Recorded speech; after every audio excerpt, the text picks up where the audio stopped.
께서 오늘 우리에게 주시는 말씀입니다. 신약 성경 마가복음 1장 14절부터 15절 2절 말씀입니다. 마가복음 1장 14절부터 15절 2절 말씀입니다.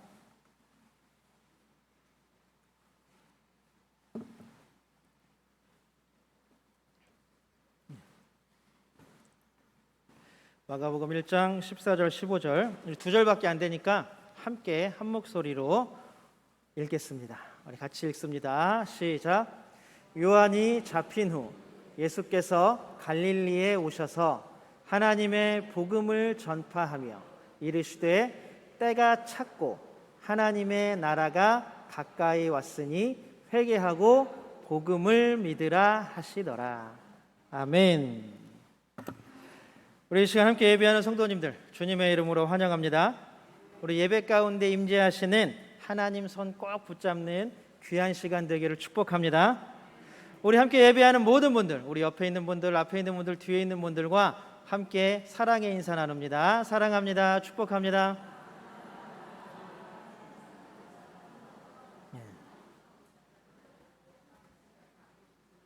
아직도 인사하시면서 인상 쓰시는 분 없죠? 우리가 날마다 서로를 위해 사랑과 복을 빌어주는 귀한 동역자들이 되기를 주님의 이름으로 소망합니다. 우리 믿음의 고백 하나님께 올려드립니다. 우리 두 손을 하늘을 향해 번쩍 들고 믿음의 고백 올려드립니다. 하나님 좋습니다. 감사합니다. 사랑합니다. 하나님이 하시면 무엇이든지 다 이루어집니다. 하나님 좋습니다. 감사합니다. 사랑합니다. 하나님이 하시면 무엇이든지 다 이루어집니다. 아멘. 하나님께 영광의 박수 올려드립니다. 오늘은 광복절입니다. 우리 일부 예배 중고등부 학생들이 와서 예배 드리는데 광복절입니다. 그랬더니 대체 공휴일 말고는 별로 크게 관심이 없대요. 쉬느냐 안 쉬느냐. 여러분들 광복절 어떻습니까? 우리나라가 35년간의 일제 강점기 시기를 지나서 우리나라를 다시 찾은, 그래서 대한독립 만세를 많이 애타게 목이 터져라 부른 날이기도 합니다. 광복이라는 말을 사전에서 찾아보면 우리나라가 독립한 날이라고 나오지만 두 번째 뜻에는 뭐냐면 빛을 다시 찾은 날, 찾았다라는 말. 빛을 다시 찾았다라는 말입니다. 빛을 다시 찾았다는 이야기는 그동안 빛이 없었다, 그리고 그 빛이 없는 시기는 어둠의 시기였다라는 말과 동일합니다. 일제 강점기의 시대, 어둡고 캄캄하고 빛이 없는 시대가 지나가고 다시 빛을 찾아서 그 빛 가운데 살아가는 시대가 열렸다라는 뜻일 것입니다. 어두움은 물러가고 새로운 빛이 비추이는 그 순간입니다. 다시 말하면 이제 예전 일제 강점기의 시대는 지나가고 이제 새로운 시대, 새로운 나라를, 또 새로운 시간을 살아내야 할 때가 되었다라는 것입니다. 이 새롭다라는 말은 이 말을 사용하려면 뭔가 기준이 필요합니다. 마치 광복절과 같이, 물론 사건으로는 일본이 연합군에게 항복한 사건 때문에 그 기준점이 세워졌지만 우리 입장에서는 뭐가 돼요? 그래도 독립을 위해서 애쓰고 수고하고 자기의 모든 것들을 내어던진, 생명까지도 내어던진 많은 분들이 있었기 때문에 독립이 된 것 아니겠습니까? 그러니까 그런 모든 사건 하나가 예전, 이전 것, 그리고 오래된 것, 옛 것과 지금 새로운 시대, 새로운 나라를 나누는 기준점이 된다라는 것입니다. 쉽게 얘기하면 날짜로 따지면 8월 15일이 1945년 8월 15일이 바로 옛것 그리고 새로움, 이것을 나누는 하나의 기준점이 된다라는 것입니다. 그러면 우리 그리스도인들에게 새로움이라는 것은 과연 어떤 것일까요? 우리 고린도후서 5장 17절을 같이 한번 읽어볼까요? 우리 세 번역으로 같이 한번 읽어보겠습니다. 고린도후서 5장 17절입니다. 우리 너무나 잘 알고 있는 말씀이죠. 시작.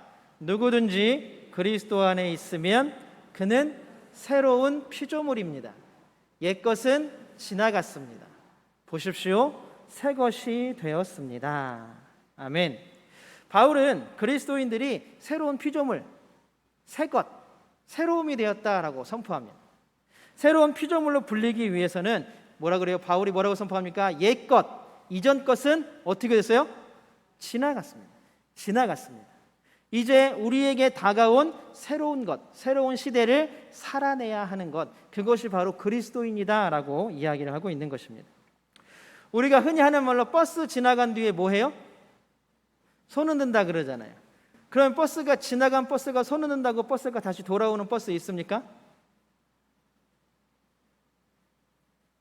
있나 봐요. 우리 대답을 안 하죠. 아무리 버스가 지나간 다음에 뒤에서 손 흔들어 봐야 그 버스는 돌아오지 않습니다. 물론 이것은 우리가 늦었다, 너무 시기가 늦었다라는 말하고 동일하지만 오늘 우리가 이제 이야기해 나가야 할 이야기에 비추어 보면 무엇입니까? 지나간 버스는 이미 지나갔으니까 지나간 거고, 옛 것은 잊어버리고 이제 다시 올 버스, 그렇죠? 새로운 시대, 다시 올 버스를 기대하며 기다리는 그 시대를 살아가자라는 말입니다. 그런데 우리는 대부분 어떻습니까? 지나간 것에 너무 아쉬워서 다가올 것에 대한 기쁨과 기대감이 없지요. 계속 불평과 불만하죠. 아까 거기서 신호등만 안 걸렸어도 내가 버스 탈 수 있었는데, 내가 아까 거기서 누가 말만 안 시켰어도 내가 버스 탈 수 있었는데. 우리는 항상 지나가고 흘러간 것에 대해 아쉬워하면서 살아간다라는 것입니다. 그러나 지나간 것에 대한 아쉬움보다는 이제 다가올 새로운 것에 대한 기대감을 가지고 살아가는 주의 백성들이 되시기를, 하나님의 자녀가 되시기를 주님의 이름으로 축복합니다. 그러니까 결국 바울이 이야기하는 것은 이전과는 다른 존재, 완전히 새로운 존재가 되었다라는 선포입니다. 예레미야가 3장 22절 23절에서 보면 주의 인자하심과 성실하심이 아침마다 새롭다라고 고백합니다. 자, 뭐라고요? 주님의 인자하심과 뭐가요? 성실하심이 언제마다? 아침마다 새롭다라고 고백합니다. 여러분들 아침에 일어나실 때 어떻습니까? 오늘도 또 눈 떴네. 지겨워. 밭에 나가야 되나? 아니면 직장 취길이 오늘 쉬었으면 좋겠다. 힘들어. 어제와 똑같은 오늘, 오늘과 똑같은 내일, 변함없는 삶을 살아가는데 혹시 너무나 지치고 힘들지는 않으십니까? 그러나 오늘 예레미야가 3장 22절 23절에서 나오는 것처럼 그리스도 안에, 하나님 안에서 사는 사람들은 아침마다 하나님의 인자하심과 성실하심이 새롭게 우리를 인도하시기 때문에 매일매일의 삶이 새로울 줄로 믿습니다. 옛날 이스라엘에는 어떤 생각이 있었냐면, 제가 지난주에도 함께 나누었지만 해가 지고 해가 뜰 때까지는 악한 영이 다스리는 시간이라고 생각을 했어요. 그래서 동토는 아침이 되어야 하나님께서 우리를 다시 구원하시고 우리와 함께 하신다라는 이런 생각을 이스라엘 백성들은 가지고 있었습니다.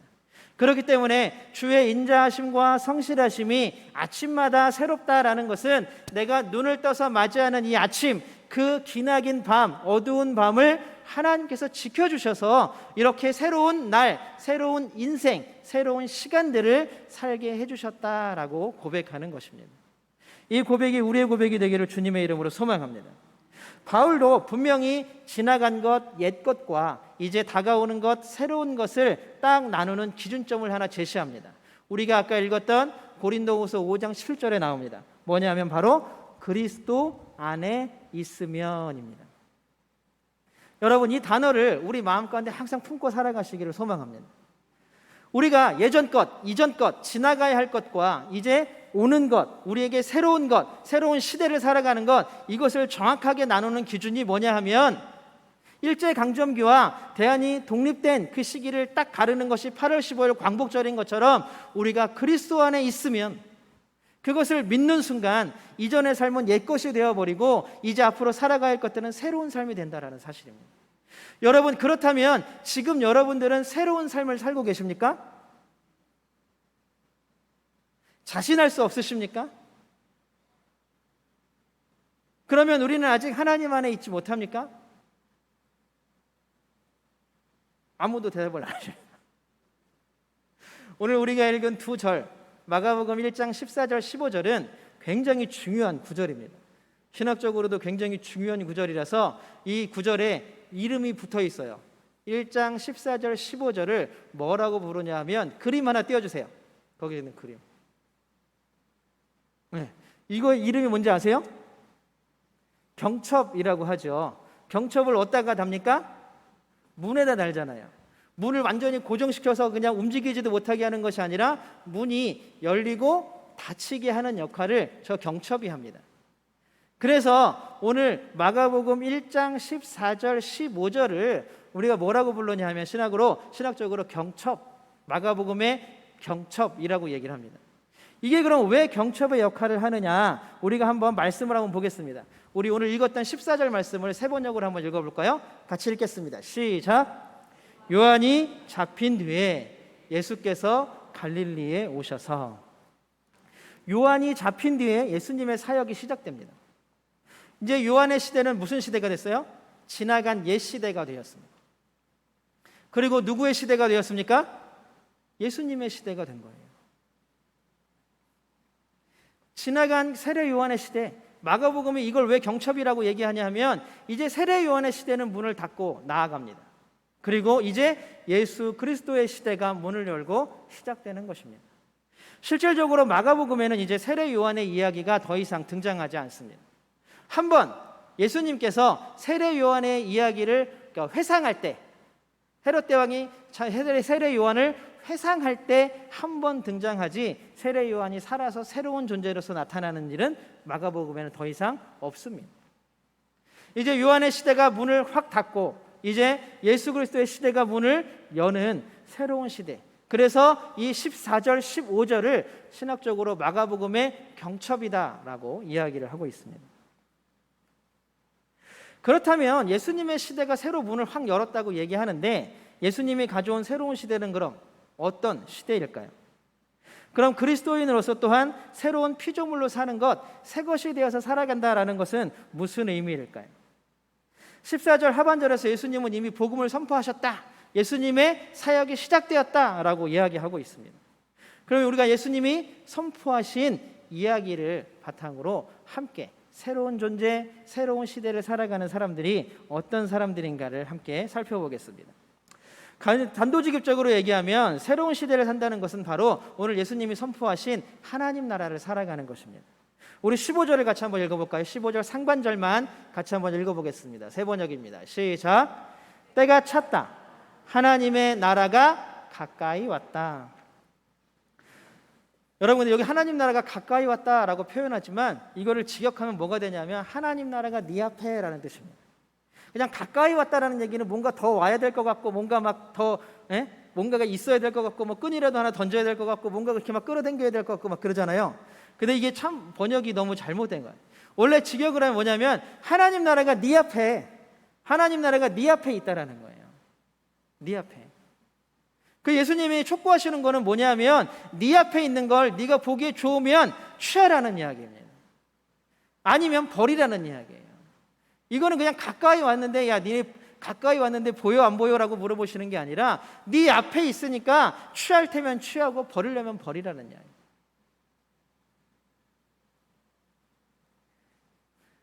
오늘 우리가 나누는 이야기로 같이 나눠보면 새로운 시대가 네 앞에 열려 있는데 너는 거기에 발을 담글 거니 안 담글 거니?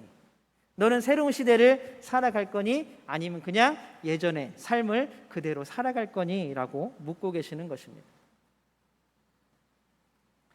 사실 하나님의 나라라는 이 개념은 구약시대부터 이스라엘 백성들이 줄곧 기다려왔던, 염원해왔던 단어입니다. 그리고 또 나라이기도 합니다. 하나님 나라의 백성, 이스라엘, 모든 세계의 우뚝 선 민족, 그게 하나님 나라다라고 자기들이 스스로 선포하고 선민의식을 가지고 살아왔습니다. 그런데 이스라엘이 생각하는 것처럼 이 예수님이 선포하신 하나님 나라는 어떤 영토적인 개념이 아니에요. 영토적. 어디에 막 땅이 있고, 그래서 예전에는 어땠습니까? 하나님 나라는 하늘에 비행기가 떠다니니까 하나님 나라가 또 어디로 가요? 하나님 나라는 저 우주에. 그 우주에 우주선을 날리니까 어떻게 돼요? 어딘가 저 먼 우주 저편에 이렇게 되어버려요.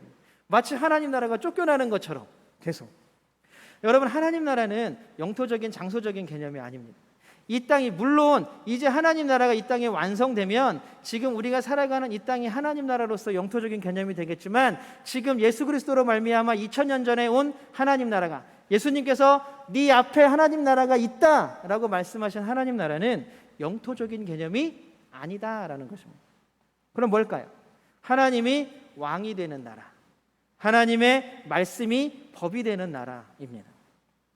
우리도 지금 살아가면서 우리는 어느 나라에 속해 있어요? 어느 나라 국민이에요? 한국 국민이잖아요. 그럼 우리는 한국 법을 따라서 살아갑니다. 나는 일본이 좋다고 한국에서 살면서 막 일본 법을 따를 수는 없잖아요. 나 혼자 막 자동차를 거꾸로 몰고 가고 막 이럴 수는 없잖아요. 한국에 살면 한국 법을 따라야 하는 것입니다. 제가 예전에 군 훈련소에 들어갔는데 미국에서 온 친구가 훈련소에 들어왔어요. 나름 또 멋지게 이중 국적에서 미국 국적을 탁 버리고 한국에 군대 입대하기 위해서 딱 왔습니다. 그때 6주를 훈련 받았는데 3주차 이제 연병장에서 훈련을 받고 10분간 휴식을 하고 있는데 갑자기 경찰차하고 헌병대 차가 막 연병장으로 들어와요. 그러더니 우리 같이 이렇게 10분간 휴식하고 있던 그 미국에서 온 친구를 수갑을 채워갖고 잡아갔어요. 우리 다 놀랐어요. 무슨 이유인지도 모르고 그냥 잡아갔어요. 그날 막 되게 어수선했던 것 같아요. 훈련도 거기서 그냥 끝내고 막. 나중에 불침번 쓸 때 우리 조교한테 들은 얘기인데, 이 친구가 미국에서 사는 그 주에는, 저도 잘 모르겠어요. 그때 인터넷도 없었고 뭐 확인할 수 있는 방법이 없었는데, 조교들이 하는 얘기가 뭐냐면, 얘가 살던 그 미국에는 그 대마초가 합법이었대요. 대마초 아시죠? 대마초가 합법이었대요. 근데 얘가 한국에 들어올 때 그걸 들고 들어온 거예요. 그래서 입대하기 전에 막 노는 시간에 자기가 같이 놀던 친구들한테 자기 이제 군대 가니까 하면서 나눠준 거예요, 다. 그런데 이거에 이제 발각돼 갖고 잡힌 거죠. 그러니까 이거 어디서 받았어 물어보다가 얘는 군대 갔는데요. 그러니까 저는 깜짝 놀랐어요. 경찰차가 부대까지 들어와서 잡아가더라고요. 아무리 자기가 사는 미국에 있는 그 주에서는 이게 합법일지라도 이 친구가 한국에 들어왔으면 이거는 불법입니까? 합법입니까? 불법입니다. 결국에는 우리가 있는 그곳, 그 나라의 법을 지키면서 살아가는 것, 그것이 바로 우리가 살아가는, 또 그 나라의 국민이며 시민이라는 뜻입니다. 한국에서 사는 사람들은 한국 법을 지켜야 되고 미국에서 사는 사람들은 미국 법을 지켜야 됩니다. 그러면 하나님 나라를 살아간다고 이야기하는 하나님 나라의 백성으로서 사는 우리들은 어떻게 살아야 돼요? 하나님의 법, 하나님의 말씀을 따르면서 살아가야 합니다. 그것이 바로 하나님 나라를 살아간다는 아주 원초적이고 기본적인 정의입니다. 하나님 나라는 단순히 우리가 그냥 소천해서, 우리 여러분들 만약에 우리가 연수가 다해서 돌아가시면 가는 하늘에 있는 어떤 곳이 아닙니다. 이미 예수님께서는 아까도 말씀드렸지만 하나님 나라가 이미 네 앞에 왔다라고 이야기를 하고 계십니다. 결국 하나님의 말씀대로 살아간다면 지금 이곳이 하나님 나라라는 것입니다. 그러나 아직 하나님 나라는 완전하지 않기 때문에 이 땅에서 하나님의 말씀대로 하나님 나라를 살아가는 것은 굉장히 힘들고 어려운 일입니다. 그러나 우리는 예수님께서 오늘 우리에게 말씀하신 것처럼, 야, 하나님 나라가 네 앞에 있다 라고 한다면 우리는 결단해야 하는 거예요. 그것을 가질지, 그 나라에 한 발을 들일지, 아니면 빼서 도망갈지 말입니다. 이미 하나님 나라는 여러분 멀리 있는 미래의 일이 아닙니다. 부흥회 때마다 부흥회 강사님 물어보는 것처럼, 야, 나중에 지금이라도 죽으면 하나님 나라 가서 천국 갈 수 있는 사람 손 들어보세요 하는 그런 미래에 뭔가를 가야 할 나라가 아니라 지금 우리가 살아가고 있는 이 현실이 바로 하나님 나라라는 것입니다. 그러나 우리는 이 믿음의 결단들을 계속 미룹니다. 어떻게 미룹니까? 나중에 여유가 생기면, 아이들이 다 크면, 아니면 우리 집을 좀 더 다 살고, 얘가 대학을 졸업하면, 얘가 대학을 가면, 얘가 취업을 하면, 우리는 계속 믿음의 결단들을 미뤄요. 나중으로. 그러다 보니까 하나님 나라가 지금 내 앞에 있다가 아니라 하나님 나라는 저 멀리 언젠가는 가게 될 그리운 나의 고향처럼 되어버리는 것입니다.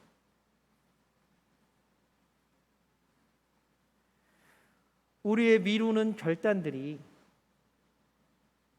우리를 새로운 시대, 하나님 나라를 살지 못하게 하고 있는 것입니다. 그렇다면 하나님 나라, 새로운 시대를 살려면 어떻게 해야 합니까? 믿음의 결단으로 한 걸음 내디뎌야 한다라는 사실입니다. 우리가 믿음의 결단으로 한 걸음을 내딛는, 하나님 나라를 위해 우리의 발걸음을 내딛는 주님의 백성들이 되시기를 주님의 이름으로 축복합니다. 그러면 이제 알겠어요. 하나님 나라, 그래 하나님 나라. 그러면 우리가 지금 당장 결단해야 하고 취해야 하는 나라. 그러면 그 새로운 시대, 그래 알겠어. 하나님 나라를 들어가겠어. 그럼 어떻게 해야 돼? 한 발을 내딛는다는 의미가 뭐야? 그거를 내 것으로 취한다는 의미가 뭐야? 뭘까요? 오늘 15절 하반부에서 예수님이 그것까지도 가르쳐 주십니다. 너무 친절하시죠? 우리 15절 하반부를 같이 한번 읽어보겠습니다. 시작. 회개하여라. 복음을 믿어라. 너무 쉬워서 당황스러우신가요? 야, 하나님 나라를 살려면 좀 어려워야지. 그렇죠? 신약 성경 좀 어느 정도 39권은 다 암송해야 하나님 나라 가는 거 아니야? 우리 평생 하나님께 예배드리는 주일 예배 개근은 해야 적어도 그 정도는 해야 하나님 나라 가는 거 아니야? 근데 그냥 뭐 단순하게 뭘 요구하십니까? 하나님께서, 예수님께서는 회개하여라. 그 다음에 복음을 믿어라라는 이야기. 그런데 우리는 이것을 너무 쉽게 생각하는 경향이 있습니다. 어떻게 생각합니까? 우리가 옛날에 학생 때, 저도 그랬지만 학생 때 수련회를 가잖아요. 그럼 3일 동안 뭐 저녁마다 막 집회를 합니다. 그러면은 맨 앞, 어쩌로 끌려간 친구들은 잘 모르겠지만 저희 같은 경우는 막 맨 앞에 앉아가지고 막 눈물 흘리고 막 콧물 쏟고 막 목이 좀 쉬어야 그래도 좀 뭔가 했다라는 그런 안도감이 들잖아요. 믿음의 안도감이라 그러나요? 그런 안도감이 듭니다. 그런데 가만히 생각해 보면 어제 했던 회개의 기도 제목들과 오늘 했던 회개의 기도 제목이 똑같아요. 오늘 했던 회개의 기도 제목과 다음날 할 회개의 기도 제목들이 똑같아요. 좀 더 확대해서 보면 예전에 교회마다 봄에도 부흥회를 하고 가을에도 부흥회를 했어요. 그렇죠? 1년에 2번씩은 꼭 했던 것 같아요. 그럼 우리가 좀 더 확대했으니까 봄에 우리가 부흥회 끝나면 어떻게 합니까? 막 통성으로 기도하면서 회개하고 목사님들이 막 안수기도 해주잖아요. 막 그럴 때 막 우리는 우리의 죄악을 막 회개합니다. 그런데 봄에 했던 회개가 가을에 했던 회개가 똑같습니다. 가을에 했던 회개가 내년 봄에 했던 회개하고 똑같습니다. 하나님 잘못했어요 하는 그 잘못한 내용이 봄에, 가을에, 내년 봄에, 또 가을에 똑같습니다.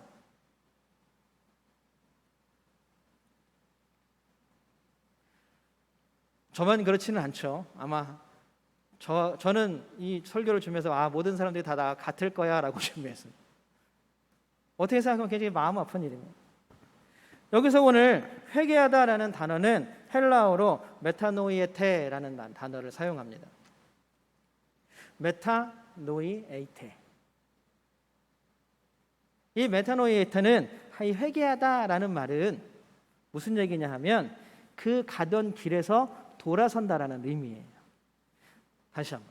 회개는 가던 길에서 돌아서는 거예요. 돌아서야지 하고 마음만 먹는 것이 아니라 돌아설 거예요 얘기만 하는 것이 아니라 그 자체의 길을 돌아서는 것을 회개라고 말합니다. 어떤 사람이 기차를 탔어요. 한참 타고 가다 보니까 기차를 잘못한 걸 알았어요. 그 기차를 잘못했으면 어떻게 해야 돼요? 그냥 계속 타고 가요? 내려서 다른 기차를 타야 되잖아요. 맞는 기차를. 그런데 이 사람은 내가 기차를 잘못 탔네? 그러더니 갑자기 막 마음이 조급해져서 기차를 막 악한부터 끝칸까지 막 뛰어다니면서 내가 기차를 잘못 탔어요. 나 어떡해요? 나 어디를 가야 되니? 못 갈 것 같아요. 막 계속 울기만 합니다. 그러다가 이 기차 종착역에 도착했습니다. 그 사람이 울고 불고 소리 지르고 했던 그 모든 노력들이 이 사람의 잘못을 돌이켰습니까? 제대로 된 목적지에 갔습니까? 못 갔습니다. 울고 불고 소리 지르고 할 때가 아니라 그 기차에서 내려서 다른 기차를 타야 바른 길을 갈 수 있는 것입니다. 그런데 우리의 지금까지의 회개가 이랬다는 거예요. 기차를 분명히 잘못한 건 알았는데 그것도 대단하죠. 아직도 기차를 잘못한 줄도 모르고 가는 사람들이 많이 있습니다. 그런데 우리는 기차를 잘못한 걸 분명히 알았는데 그럼에도 불구하고 그 기차 안에서 울고불고 소리만 지르고 있지 내려서 기차를 갈아탈 생각을 안 하고 있다라는 이야기입니다. 그러니까 시간이 계속 가더라도 우리는 계속해서 기차를 잘못 탔어요, 기차를 잘못 탔어요 라고밖에 말할 수가 없는 겁니다. 그냥 계속 목적지에서 점점 더 멀어져 갈 뿐이라는 것입니다. 우리가 지금까지 가던 길은 옛날 길, 이전 길, 잘못된 길이었습니다. 그것을 깨달았다면 이제 그 길에서 되돌려서 새로운 길, 새로운 시대를 살아가야 하는 것입니다. 이렇게 회개를 돌아선다라는 의미로 가장 잘 적용한 사례가 우리 이 경첩 14절, 15절 밑에 나옵니다. 무슨 얘기냐면 바로 예수님께서 제자들을 부르시는 장면입니다.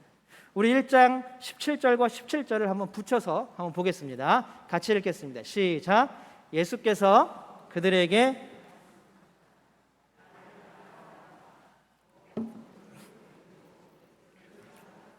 1장 20절도 같이 한번 읽겠습니다. 1장 20절입니다. 같이 읽겠습니다. 시작. 곧바로 그들을 부르셨다. 그들은 아버지 세베대를 일꾼들과 함께 배에 버려두고 곧 예수를 따라갔다. 17절, 18절은 시몬과 안드레를 부르시는 장면입니다. 그리고 20절은 요한과 야고보를 부르시는 장면입니다. 그런데 사람은 다르지만 이 두 장면에서 동일하게 사용되어지는 단어, 아주 핵심적인 단어가 하나 있습니다. 그게 뭐냐면 바로 버려두고입니다. 버려두고. 뭐라고요? 다시 한번 읽어볼까요? 시작. 버려두고. 뭘 버렸습니까? 시몬과 안드레는 그물을 버렸습니다.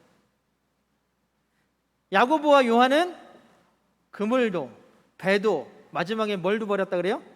아버지도 버렸다라고 말합니다. 새로운 시대를 살아가는 사람들의 결단이 여기에 나타납니다. 아니 그러면 교회 다니는 사람들은 부모를 버려야 돼요? 자식을 버려야 돼요? 이런 얘기를 하는 게 아닙니다. 이 이야기가 지금 우리에게 들려주고 있는 가장 핵심적인 이야기는 바로 진정한 돌아섬, 돌이킴이 뭔지를 보여주고 있다는 사실입니다.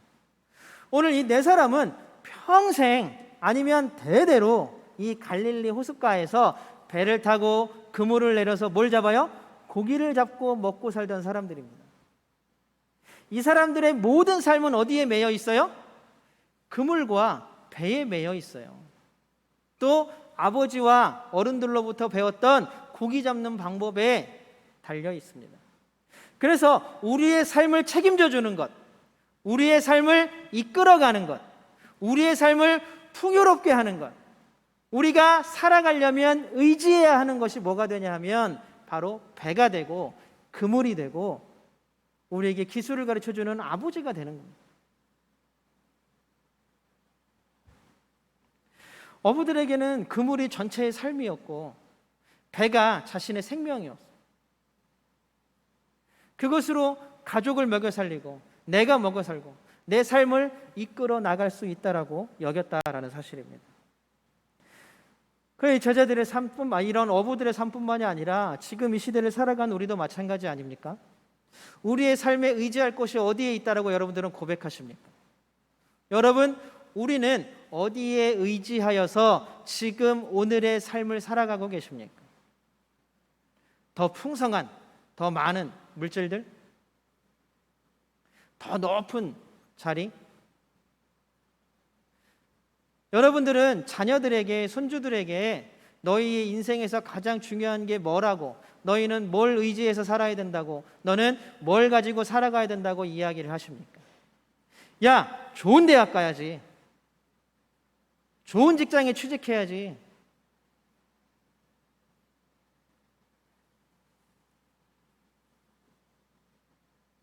어떤 목사님이 그런 얘기를 했어요.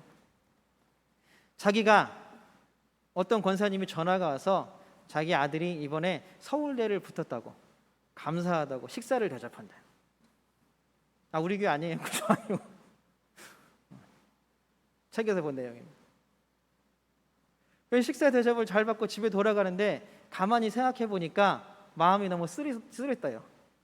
왜 그러냐 하면 보니까 아니 우리 아이가 세례를 받았다고 식사 대접하는 사람 한 번도 못 봤고, 우리 아이가 기도를 열심히 잘한다고 식사 대접하고 감사하다고 표현하는 사람 한 번 못 봤고, 우리 아이가 하나님만을 의지하라고 결단했다고 감사하다고 표현하는 사람 한 번도 못 봤는데, 좋은 대학, 좋은 직장에 취업했다고 감사하는 사람, 더 많은 것들을 얻게 했다고 누리게 됐다고 감사하는 사람들은 너무나 많다라는 것입니다. 결국 우리가 하나님만을 믿는다라고 이야기하는 그리스도인들조차도 의지하고 살아가려고 하는 기대어 살아가는 것들이 무엇입니까? 세상 사람들과 별로 다르지 않다라는 것입니다.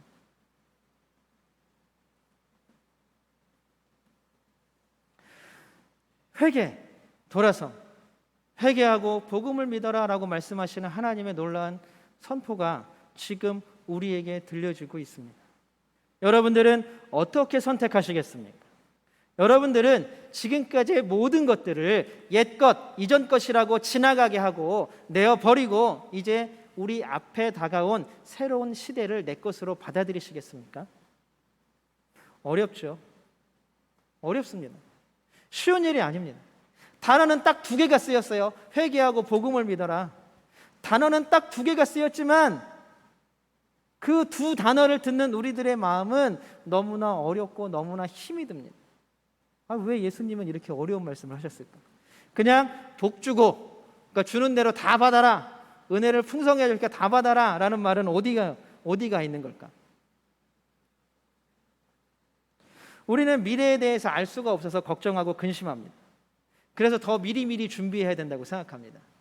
보험도 일찍 더 많이 들어놓고, 이것저것 준비도 해놓고, 노후를 위해서 이것도 해놓고 저것도 해놓고, 연금도 들어야 되고, 물론 중요한 일입니다. 그런 것들은 계획성 있게 맞추어서 살아가야 합니다. 그러나 그 모든 것들이 우리의 인생을 이끌어간다고 생각하면 우리의 인생은 그냥 계속 옛것에 얽매여서 살아가는 삶이 되는 것입니다. 큰 병에 걸리면, 사고가 나면 어떡하지? 우리는 아직까지도 아이들이 어리니까, 우리는 아직까지 아이들이 힘드니까. 제가 이전 교회에서 있었던 교회, 거기도 워십팀이 하나 있었어요. 거기 워십팀이 있는데 거기는 나이들이 젊으세요. 좀 드신 분들도 있고, 드신 분들은 워십의 연수가 많죠. 근데 항상 하시는 얘기가 뭐냐 하면 항상 교회 워십 연습하면서 애들을 키웠대요. 교회 데리고 와서 유모차 그냥 세워놓고 워십 연습하고, 돌아가면서 연습 끝난 사람들이 봐주기도 하고. 그 교회 아이들은 학교가 다 다르고 사는 게 다른데도 다 친해요. 아이들. 교회가 키운 아이들이죠. 전주에 있는 교회입니다. 그런데 우리는 계속해서 미루려는 생각밖에 없습니다. 지금 하나님 나라가 내 앞에 당장 네 앞에 있다, 네 앞에 있다, 예수님이 계속 말씀하시는데 우리는 계속 발당기기를 미뤄요. 두려우니까, 내 것을 다 잃을 것 같으니, 어려우니까. 오늘 예수님은 계속 그런 우리들에게 선포하십니다. 회개하고 복음을 믿어라. 이 삶이 곧 하나님 나라, 새로운 시대를 살아가는 삶이라고 우리에게 분명히 말씀하고 계십니다. 새로운 시대의 핵심은 바로 예수 그리스도이십니다. 우리 처음에 보았던 고린도후서 5장 17절을 다시 한번 읽어보겠습니다. 고린도후서 5장 17절입니다. 같이 읽겠습니다. 시작. 누구든지 그리스도 안에 있으면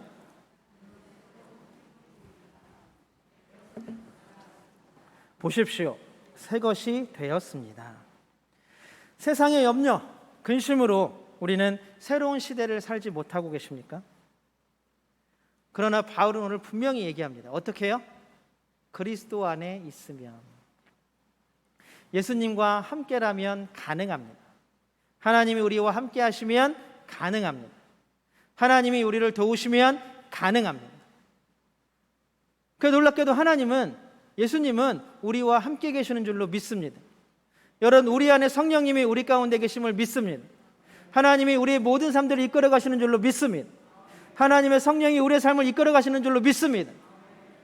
그렇다면 우리는 이미 우리 앞에 온 하나님 나라를 향해 우리의 발걸음을 한 걸음 딱 옮길 수 있습니다. 이 결단의 시간이 우리에게 속히 임하기를 주님의 이름으로 축복합니다. 사랑하는 성도 여러분, 우리 모두가 새로운 시대를 살아가는 성도들이 되시기를 축복합니다. 지금까지 의지하고 매달려왔던 세상의 가치가 중요한 것이 아니라 이제 새롭게 온 하나님 나라의 가치가 훨씬 더 중요합니다. 이제 이전 것은 다 지나갔으니 보라, 새 것이 되었다. 우리는 새로운 것입니다. 우리는 새로운 피조물입니다.